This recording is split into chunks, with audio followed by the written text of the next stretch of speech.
What is going on, YouTube? Hope you guys are doing fantastic today. Today, I'm going to be bringing you guys 5 OP duo lane combos. It's going to be no particular order. It's just going to be 5 good guardians, 5 good hunters that pair very well together. And in turn, it either gives you a winning lane, or essentially maybe it scales you into the late game with a winnable duo lane. I'm not going to tell you exactly everything there is to need to know about it, but I'm going to try my best to catch everything, why they pair well together, what makes them so strong, and then what makes kind of like a good duo lane pairing. What makes a good duo lane pairing? Number 1, you can't get rolled over in lane. Number 2, you need to complement each other, whether it's both of you are looking to clear, both of you give like kill potential, both of you have, one of you maybe doesn't have a ton of CC, so the other one makes up for it. Maybe one of you is super safe and the other one's not safe, and you make up for that in that regard. But that is essentially what you need to do in order for these combos to be good. If you pair something like, let's say, On Her, and then you pair him with something like Sobek, that lane might have a tiny bit of kill potential, but you're going to be not able to clear wave. You're going to just be sitting there autoing the wave the entire time, taking a lot of damage, taking a lot of poke because the enemy's clearing the wave 9 times faster than you are. Instead of On Her Sobek, something that matches On Her's aggressiveness that also helps clearing is Ares. In turn, it allows you a lot of kill potential. You can clear, you can threaten, you can invade. You're both kind of safe. On Her has good peel for his support. Ares has good peel for his On Her. And then in turn, they both can kill, dive, or they can play through fights together and push up. That is not one of the options. It's just one I thought of and one I figured I'd say because I gave you the On Her and Sobek. So I guess you get a free little honorable mention, On Her and Ares. The first one I'm going to start with is one that was really big when mage supports were big, but I'm going to bring it back just because I think it's still okay and I think it's a little underutilized. And it's going to be Afro and Izanami. So Izanami and Afro. Iza, hyper aggressive, hyper lane clear focus, looking to farm as much as possible, but she's not super safe. Afro, on the other hand, super safe, gives her partner super safe. She doesn't clear too well, but she pokes well. They complement each other really well. Izanami's allowed to clear wave. Afro can play up, look for clear, and then when the wave is starting to get cleared, she can stun. Izanami can dash in. Once you hit level 5, you have not a ton of kill potential on top that you didn't have at level 4. It's just you have extra safety. When you scale into the late game, Aphrodite allows Izanami to play as aggressively as she wants.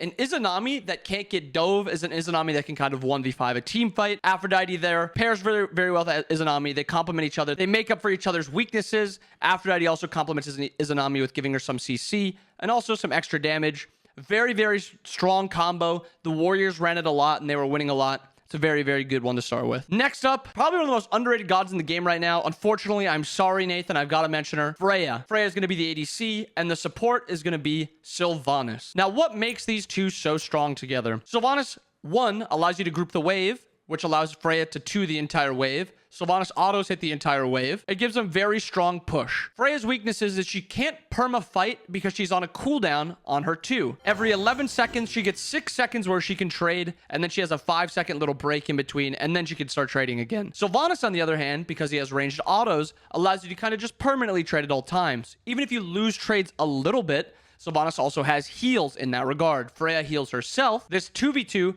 does a lot of damage. Sylvanus gives Freya more lockdown and more CC, so Freya can shred through a lot more. And Freya's one downside is that she might get blinked on late game in just one shot. Sylvanus is kind of a god at peeling. He can knock up anybody that's not knock-up immune. He can heal and give protections to Freya to allow her to fight her way out. And he also has a lot of CC to pull them or to root them off of the Freya. It's a very, very strong 2v2. A lot of push, a lot of CC, a lot of damage. It also allows you to do objectives because you have double healing on top of each other. Very strong 2v2. Try it out. Next up, going to be Horus and Cernunnos. So what makes these two 2v2s very strong? Also, why does this character's face look so small? I don't know. I got distracted. What makes their 2v2 so strong? Well, Cern, one of the better clearing gods in the game, also has good kill potential. But what does he lack? Good hard CC. What does Horus lack? Not good hard CC. Cern can now focus on clearing waves while the Horus fishes for CC, a 2-1 on the enemy. As soon as that 2-1 is found, Cern can either then dash in and then root, or he can just throw some autos onto him in his pen stance from Shifters of Season. Cern's also a little not too safe in laning phase. Once Horus hits 5 though, and even pre-5, Horus gives a good amount of safety to his ADC opponent. When you scale into late game, Cern absolutely shreds objectives. Horus, the king of sneaking objectives. You just hide away, maybe at your red buff, and then you alter that fire giant. It will be absolutely burned instantly. These two combo each other. They complement each other very, very well. In late game, Cern still struggles with a little bit of safety, but if he can last long enough, Horus gives him some healing, some shielding, and then also can ult out if the fight is becoming very bad. Cern pops his Aegis maybe, Horus ult out, and then instant safety for the Cern. Very good 2v2, very strong. Let me know what you guys think about that one. Next up, Maui and Hachiman. Hachiman, probably the newest member of the OP Hunter core. Very, very strong at nearly all points in the game. Same with Maui. Very strong laning phase, very strong mid game, very strong late game. They're fine playing early game, and they're fine playing for late game. Hachiman, not a ton of good CC. Maui, on the other hand, some of the best CC in the game. Allows you to pull back an enemy squishy or an enemy tank and just allow the Hachi to just shred through them. Hachi also has okay wave clear. It's not great. Maui, on the other hand, has some of the best support wave clear in the game. Allows them to kind of combo on top of each other. It's very good CC. If you get caught out level 1, 2, 3, and you don't have a big dash or beads, a lot of the times the Maui Hachi 2v2 is just going to kill you. When you scale into late game, Maui's not the best peeling support in the game, but Hachiman has a lot of safety so that Maui doesn't have to worry too much about peeling for him. He can just worry about CCing people and having the Hachi shred through him. If Hachi gets blinked on, he can dash towards the Maui, allow the Maui to peel him out, or he can just ult away, allowing the fight to reset and then get his ult back up and then fight again. Very, very strong 2v2. Actually, probably one of the best ones. I'm pretty sure this is the one that Cozy and what's his name absolutely shot me at the LAN with. Very strong 2v2. Lastly, we're going to do a little two-parter because we can't forget the best support in the game, Kuzenbo. But what pairs well with Kuzenbo? Think of Kuzenbo's strengths, Kuzenbo's weaknesses. Kuzenbo is a dive-oriented character with no peel.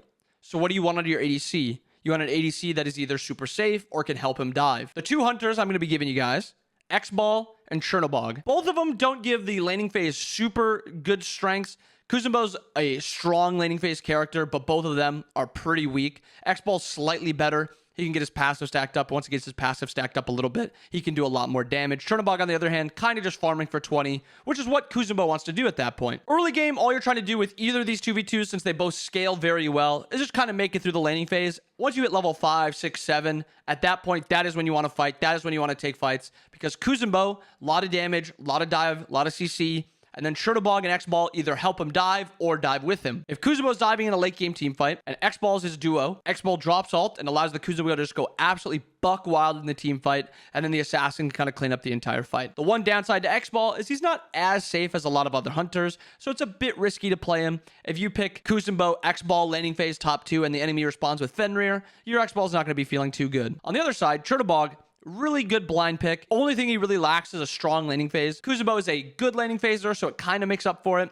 But when it comes to late game team fights, Kuzenbo's going to be blinking into the backline, causing disruption. Cherno can either play front to back, or he can just ult in and wreak havoc on the enemy backline with you, and just allow a 1v5 pentakill for Cherno after Kuzenbo gets everybody super low. But there it is, 5 OP dual lanes that you can be playing together right now on patch 10.7. I hope you guys enjoyed the video. I hope you guys have a wonderful rest of your day. If you guys do like this type of dual lane content, maybe I can go through and just like list off every hunter's best support to kind of be playing with without trying to repeat too many or something like that. Or I do this patch by patch if this is something you guys really do like. These gods work for comp, they work for ranked. So I hope you guys do enjoy it. See you guys.